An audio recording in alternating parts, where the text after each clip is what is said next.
309번입니다. 제목이 부활 논쟁이라고 되어 있죠. 두 번에 나누어서 봅니다. 앞에서도 예수님이 함정이 있는 질문을 받고 대답한 이야기가 나오는데 여기도 또 함정이 있는 질문이에요. 27절 부활이 없다고 주장하는 사두개인 중 어떤 이들이 와서 물어 이르되 선생님이여 모세가 우리에게 써주기를 만일 어떤 사람의 형이 아내를 두고 자식이 없이 죽으면 그 동생이 그 아내를 취하여 형을 위하여 상속자를 세울지니라 하였나이다. 그런데 7형제가 있었는데 마지가 아내를 취하였다가 자식이 없이 죽고 그 둘째와 셋째가 그를 취하고 7이 다 그와 같이 자식이 없이 죽고 그 후에 여자도 죽었나이다. 7이 다 그를 아내로 취하였으니 부활 때에 그 중에 누구의 아내가 되리까? 참, 어처구니없는 이야기를 끌어다가 예수님 입장을 곤란하게 하는 겁니다.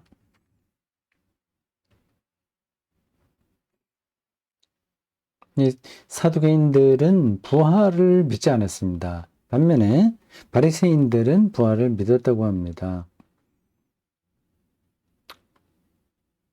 근데 그들이 뭐 어느 정도나 그들은 이제 바리새인들이요. 어느 정도나 그래 분명하게 믿었는지는 잘 모릅니다.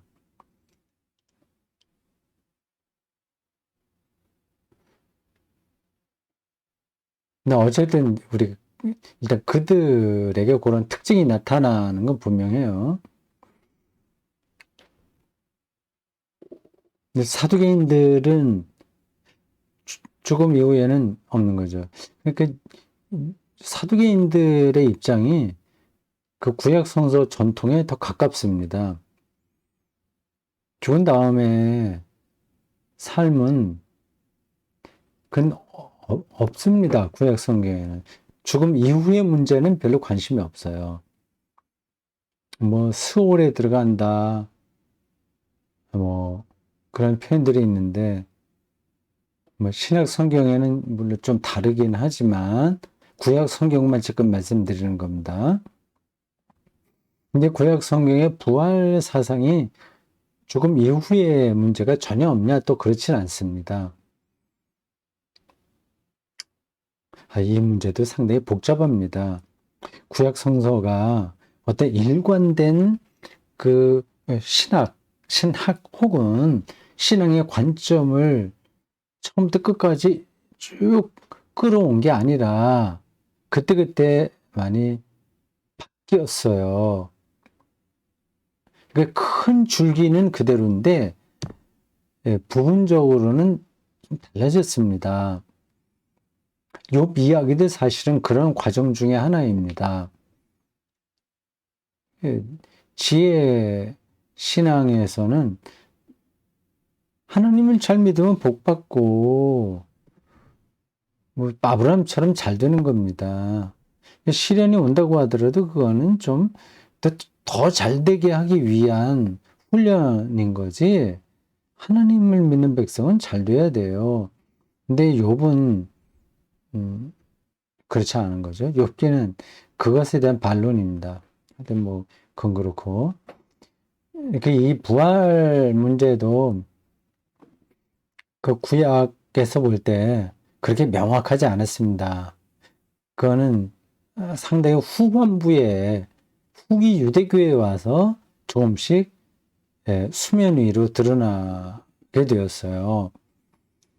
그 유대교 후기가 사실은 중요합니다. 바벨론 포로 뒤거든요. 그러니까 그때 그 유대교의 중요한 그 관점들이 혹은 그 문서들이 형성됐습니다. 이렇게 말하다 보면 여러분들이 그 당시의 상황에 대해서 잘 모르는 상태에서 지금 무슨 얘기를 하려고 하는 거지? 잘 감이 안 잡힐 수가 있어요. 구약 성경에서 가장 중요한 역사적 사건은 바벨론 포로입니다. 그걸 계기로 해서 우리들이 믿고 있는 하나님이 어떤 분이지?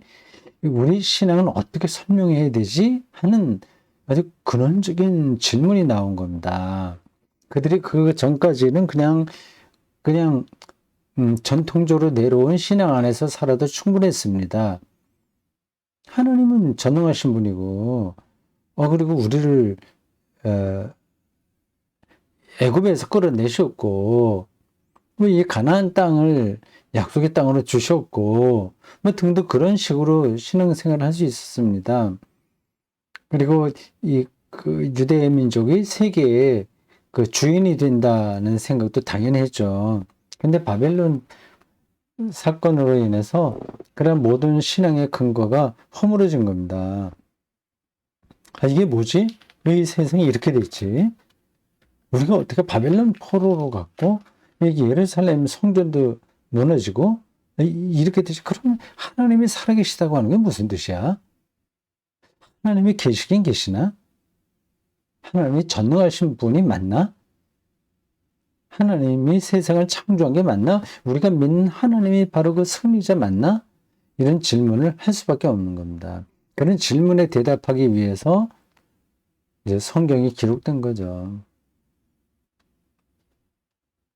근데 그 후기 유대교가 그런 면에서 구약 성경 형성에 중요하고, 그리고 그 유대인들의 그 조금 이후의 문제에 대한 생각이 형성되는데도 중요한 영향을 미친 겁니다.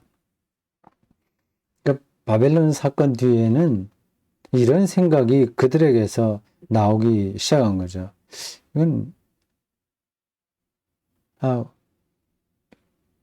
우리가 이 죽음으로 모두 끝난다면 하나님이 정의로우신 분이 아니야. 하나님 전능하신 분이 아니라 저렇게 악한 바벨론 세력에 의해서 이유 없이 고난당하고 다 파멸당하는 것을 그게 다 끝난다면 이게 뭐야? 이건 하나님이 결코 세상의 주인이 아니시지.